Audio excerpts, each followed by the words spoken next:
so let's get into this. Chest training 101. So first thing you need to understand is the anatomy of the chest, okay? So when you actually look at the chest, you'll see that you have the, what you actually see is the upper chest and the lower chest. The upper chest is the clavicular head, the lower chest is the sternal head. Why is that the case? Well, the clavicular head literally attaches to the clavicles. Why is the sternal head called sternal head? It attaches to the sternum. All of them insert out onto the upper arm, and basically what does that mean? Their action is going to be at the arm. Because they're here, they're going to move the arm inward. They also have some flexion of the arm, and intriguingly enough, extension. But we'll talk about that in a second. But again, the actions of the pecs are going to be essentially adduction, which is it's like when you're hugging. Like, think about when you haven't seen a friend for a long time, you give them a big hug, right? That's adduction. Also, flexion is when I move my arm upward. Those are two major actions of the chest. They also do some extension as well. So you also have the pec minor that's underneath the chest, and because you can't see it, if it grows, it's going to make the chest thicker. So that's kind of a cool thing. And the pec minor essentially, is a downward rotator of your shoulder blades. So rotate your shoulder blades down, like when you do a lat pull down or when you do a dip. So dips and lat pull downs are going to be real good, actually helping to add to pec thickness. Now, if you look at the chest itself, it's about 60% fast twitch, 40% slow twitch on average. So probably a good 60% of your workout should be on the heavier side and 40% on the higher rep side. Or you could just do kind of like I go, maybe one heavy day, one moderately heavy day, and one high rep day is going to target those fast and slow twitch muscle fibers. So that's that for chest. When we actually get into, now we can break it down into different components of the chest. A lot of people have well-built lower chest, but their upper chest is weak. And so how do you build up someone just asked. Rituraj Sharma says, Doc, how do I increase my upper chest? Well, that's what I'm just getting to right now. So again, the upper chest is clavicular head. It's here, so it's basically attached to the clavicle, so it's up high. Because that, you're looking at an insertion point that way. What's that mean? If it contracts, it's going to actually move my arm upward and inward. So basically, the upper chest is a flexor. So if you're doing low cable crossovers, you're doing like low cable crossovers from down here and squeezing on the way up, what you're doing in that motion is you are essentially targeting the upper chest more because the upper chest is a flexor, okay?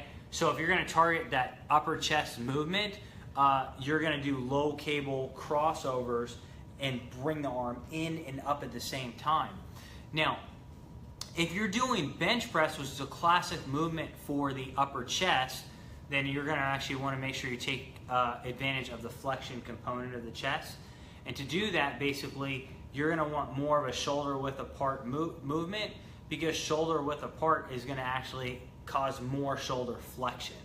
Okay, so the basically closer grip on the bench causes more flexion on the way up. So closer grip bench, I say about shoulder width apart, is going to be excellent for building the upper chest themselves. Then we talk about the lower chest has a better movement. It's coming directly across, so it's going to be better at that hugging motion, which is adduction. So flat cable flies are going to be ideal for the lower chest. If you're doing a bench press, it's going to be more of a wide grip bench press because that causes you to adduct the arms more. If you're doing dumbbells, a wider arc is going to take advantage of the fact that the lower chests are better adductors. Meaning they bring the chest inward. And of course, the angles flat and decline are going to be ideal for your lower chest, whereas like if you do an incline movement, it's going to be better for the upper chest. So those are some particular things that I think are important to understand with chest training. Now, some of the questions you get with chest is what's better, free weights or machine? If you look at studies, you really see similar muscle activation when you do machines versus free weights. Another question we have is, what about isolation? Is isolation or compound? Well, you get just as much activation with the same relative intensity with isolation as compared to compound. Now, what does this all mean? It basically means that if you're going to continue to grow, variation becomes very, very important. We published a study in Journal of Strength Conditioning Research where we showed that changing your exercise up might be the most important aspect of variation to continue to get bigger and stronger. Very, very important. Very, very important to understand this, right? So, if these movements are all doing similar muscle activation, vary it up as much as possible if the ultimate outcome is growth. Okay? So that, I think, is very, very important. And then finally, when you talk about isolation, it's like, well, if compound's doing activating your muscles much isolation, why waste your time with isolation? The reason why is because compound actually causes the most stress on the system. And so if you do a isolation movement, centrally you're not as fatigued. So if you don't feel as good going to the gym, do isolation that day on the chest. You'll continue to grow, but you can recover centrally. Last thing is that, like, I travel a lot. Sometimes you only have a hotel and the gym sucks. So what do? Push-ups, right?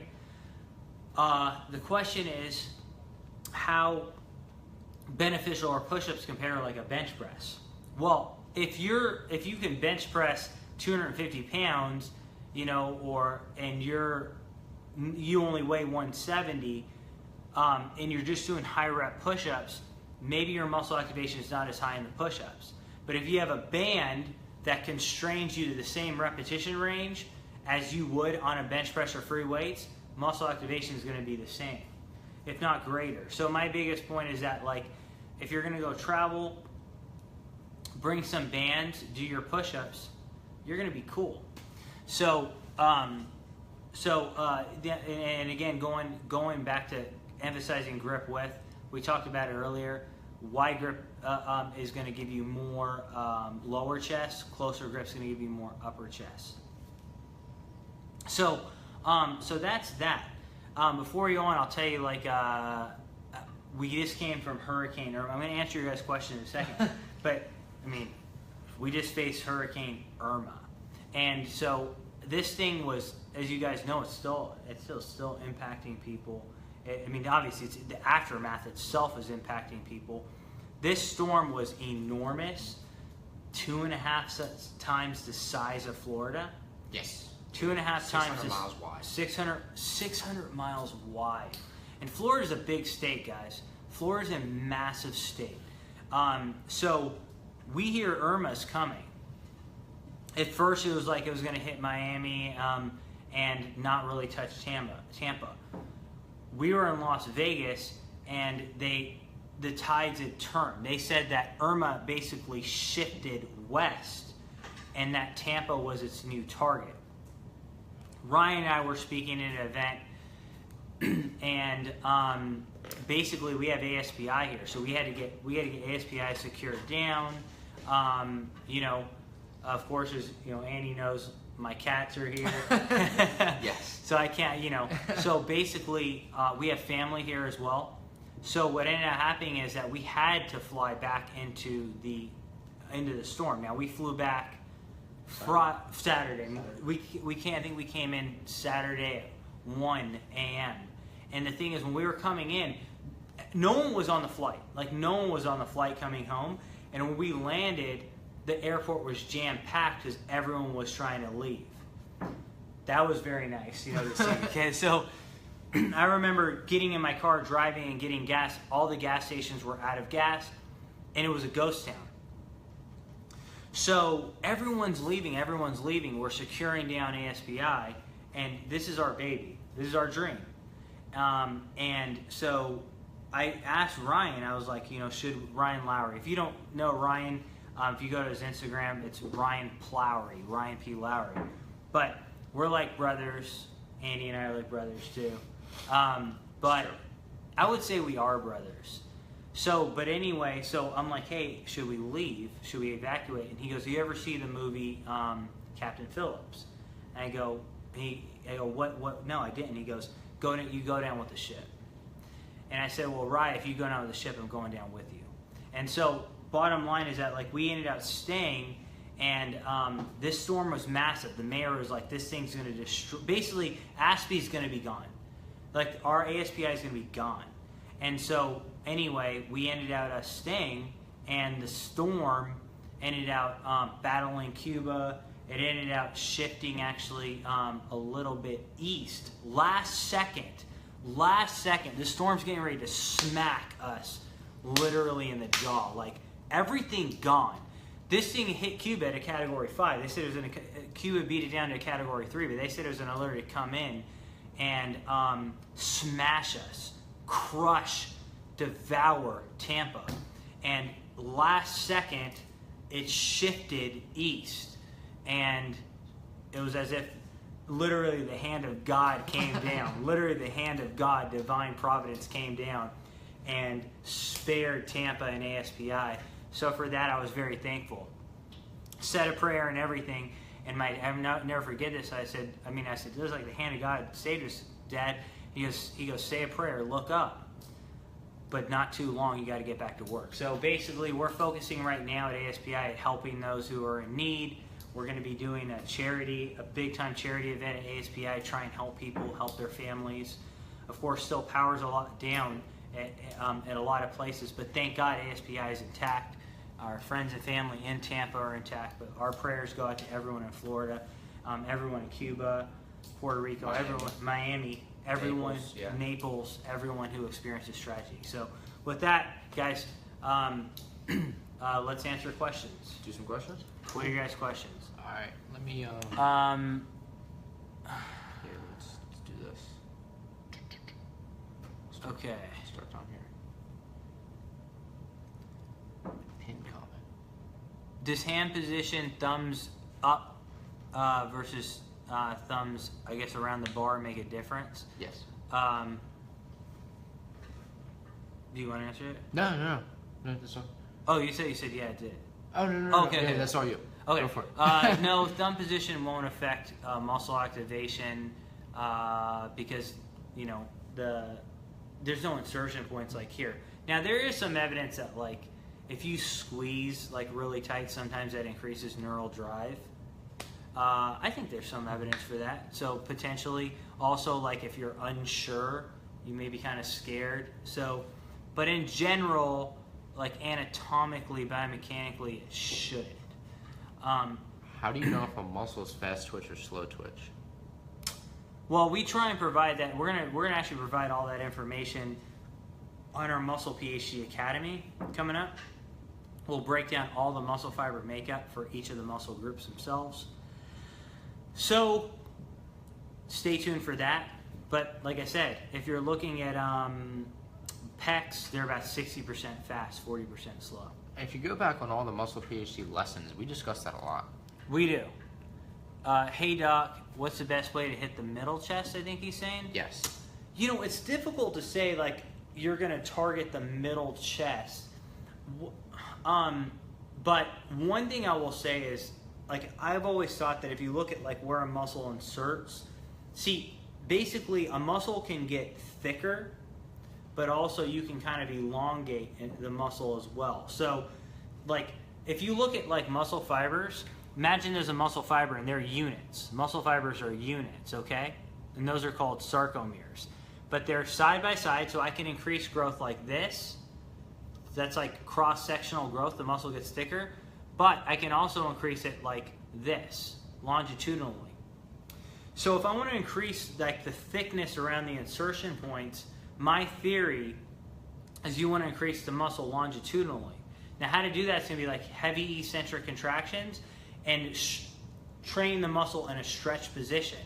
Like basically if I train the muscle in a stretch position or overload it in a more stretched position, like isolation-wise, then basically that should increase sarcomeres longitudinally and potentially thicken the area around the middle chest. That's my theory.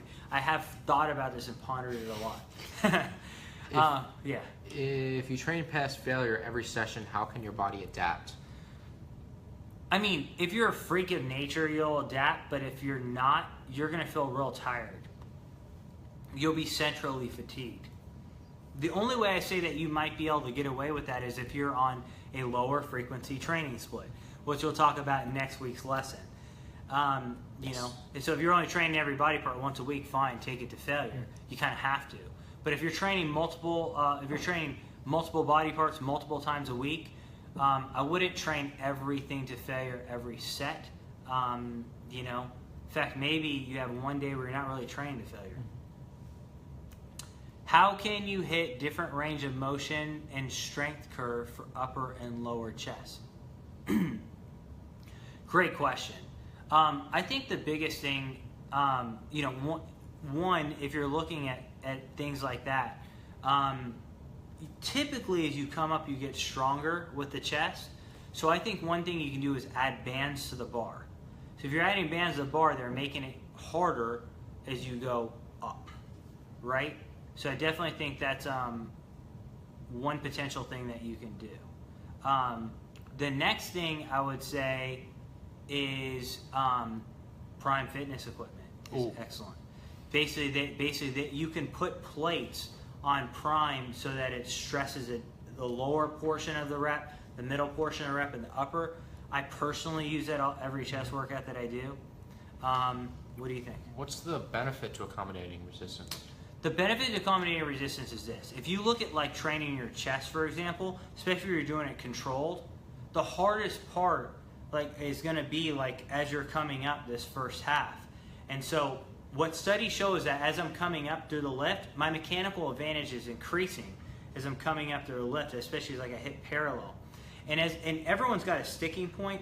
Once you get past that sticking point, you're kind of just riding momentum. Studies show muscle activation goes down on that second half. So as you get stronger, bands increase the tension on the lift on the way up, and so you have more muscle activation as you come up. So greater overall muscle activation throughout the lift, theoretically greater growth. With that being said, should you use bands every day when you're training? That's a really good question. There was a study by my colleague, Juha Holmi. Juha Holmi is, I always say he's kind of like the me of Finland. And he actually works at the #1 lab in Finland. I think it's the #1 lab in Finland, Jyväskylä University. You got Hacken in there, a bunch of great researchers. Anyway, he and his colleagues, Juha Holmi, and a lot of other, Juha Ahatanen, all these people who are really famous out of Finland. And they actually did a study where they did accommodating resistance, which is like kind of like bands. The full workout, I want to say it's 12 to 16 week workout, or they didn't. At the beginning of the first 4 weeks, the first half, basically, the accommodating resistance group made more gains and protein synthesis was higher. Then after that, they both made the same gains. The reason why is you adapt to anything. You get used to anything. So think of accommodating resistance as a tool and periodize it. Don't do the same thing anytime on anything that you use. What is the optimal range for bench press?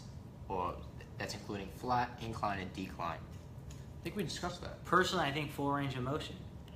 Optimal incline. So actually, I would say optimal. Okay, optimal incline is about 30 to 50 degrees. So kind of like a shallow incline, something like that. You know, as you go up, now you start to shift that pressure more to the front deltoids. So probably 30 to 50 degree incline. Reverse grip flat bench versus incline bench for targeting the upper pecs. Eric, that's a really great, thoughtful question. When you do reverse grip, you tend to get more shoulder flexion. And there are some studies that indicate that basically reverse grip can activate the upper chest more. Of course, reverse grip's a very, like if you're a newbie to training and you're not coordinated, I wouldn't recommend doing reverse grip because what happens, listen, I'm telling you, I've done studies before where basically like we make sure everyone's well trained. People come in who aren't well trained and you spot them on the bench and they drop the bar in their chest. Now, if you are not experienced and you're doing reverse grip, instead of dropping it that way, you're gonna roll it this way. And guys, I love every one of you on here. I don't want to see that. Yeah. So my recommendation is if you're well trained, okay, but have a spotter and use lighter weight. When training full body 3 times a week, what should your focus be for sets and reps? One heavy day, probably around the 6 repetition. Well, if you're a bodybuilder, probably around the 6 to 8 repetition range. One moderately heavy day, which is gonna be like 8 to 12, and one high rep day, which is gonna be like, I would say like past 12 reps, like 15 to 20 reps. That 15 to 20 repetition day, I'd recommend being a recovery day, not really going to, maybe coming close to failure, but more just focusing on a blood pump. The 8 to 12 rep day, that you can include supersets in there, some drop sets, that's your hypertrophy day. And the 6 to 8 repetition day, you're resting a lot longer and you're trying to have a heavier load, and you're not doing a lot of shocking techniques. That's my recommendation. I'm sticking to it. Love the content of your post/presentations. And that is Papa John. Papa John, I'm a huge fan of you too, man. Actually, Papa John, thank you so much for everything you do for the Muscle Ph.D. community. I know you've been around a long time. I see you. I see you, man. I see you. Don't think I don't. Anytime you're around Tampa, let us know. Ryan Sursaw, Health and Fitness, says, cables/bands versus free weights.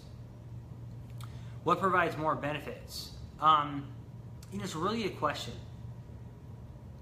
My answer to that question, Ryan, is that what is better, broccoli, string beans, or kale? Now, Paul's probably watching this and Paul's not here. I'm going to pretend that he's here. I'm pulling Paul up. Paul, what do you think? Paul said kale. Paul has kale salads every day. But in all seriousness, you're going to say all of them are good. You should have broccoli on your plate. You should have carrots. You should have string beans. Like all those things, right? Broccolini, etc. Tomatoes, etc. Same thing. You should use bands. You should use chains. You should use free weights. You should use machines. You should isolation. People are like, all you need to do is bench and squat. Okay, like, why? I don't understand that. Like, it makes zero sense to me at all. I don't get it. It's the same thing as like, well, you should only have broccoli. Why? All these other things are beneficial. Okay. Forced reps for the chest, beneficial? Forced reps for the chest are definitely beneficial. Basically, like when you go to failure and you help lift the weight up, that's one way to do it. And of course, you have like forced negatives. Basically, we're coming up, and say Andy and I are going to train chest, right? So I'm coming up, pressing up on the weight. Andy's pushing me on the way down, right? That's a forced negative. I highly recommend it. Highly recommend it. Give me 1 second. Okay, would it be beneficial to have bands on your arms while doing any bar press? Absolutely, Thomas. Absolutely. I think the first person I saw who showed me that was actually Ryan Plowry. Ryan P. Lowry, Ryan Patrick Lowry on Instagram. Ryan P. Lowry on Instagram. But anyway, yeah, I was doing bench with him, and like we had the thing around, and he was like doing that and stuff like that. But it works. And also, I think if you're doing like push-ups in a hotel room. How many reps for hypertrophy? Combination of all of them. all repetition ranges for hypertrophy. Okay. I'm gonna do some rapid fire now. Okay, guys. Now we're gonna do rapid fire, which means I can't get into detail. Okay. Is it better to have back arch while bench pressing, or flat? If you're looking for hypertrophy, flat. If you're looking for strength, arched. Can DOMS indicate hyperplasia? It's related to it. How can I increase my bench? Should I force heavy reps? That's one way, and use a lot of variety.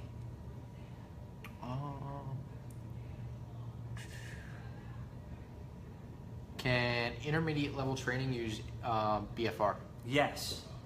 What is BFR? Blood flow restriction.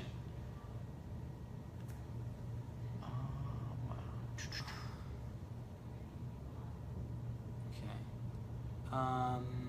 So currently in my 35th day of Project Mass, I'm following it to the letter. If I go off the script, add rep sets, value, or stick strictly with the plan. So should they add any more or? I would stick to, here's the thing, I'd stick to the plan, but if you're feeling like you're stronger, you can modify it, that's fine. You can do that. But for the most part, stick to the plan. Okay, cable flies, palms up or normal grip? Both. How do you know when you need to increase training volume and how much do you increase it? If you go into the gym and you're like at 9 out of 10 on your perceived recovery, up your volume. Try and up it by 10 to 15% that day. Where to use BFR bands for chest? Right around here. Ollie, right around here. Put it right here. That will actually increase chest activation. Your opinion on high frequency, low volume training for muscle gain? I think high frequency, low volume for muscle gain is fantastic. Best exercise for getting my calves to grow? Train them every day. But I guess donkey calf raises are my favorite.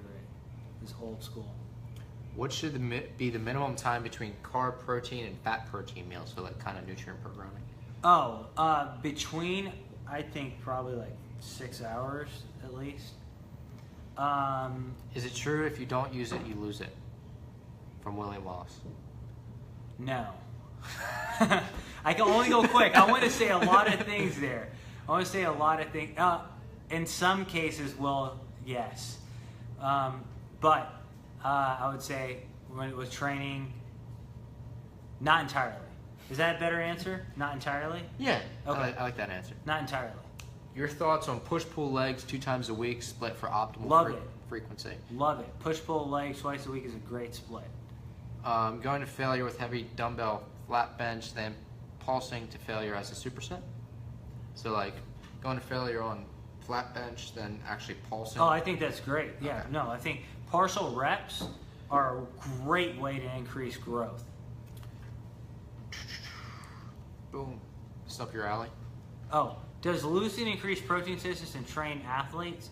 Yes. There was a paper that just came. I'm sorry, I gotta go. There's a paper. I was like, That's what I wanted. Sorry, that's what I want. There's a paper that literally came out, literally a whole review paper saying now branched chain amino acids didn't increase, muscle growth or protein synthesis. I'm like,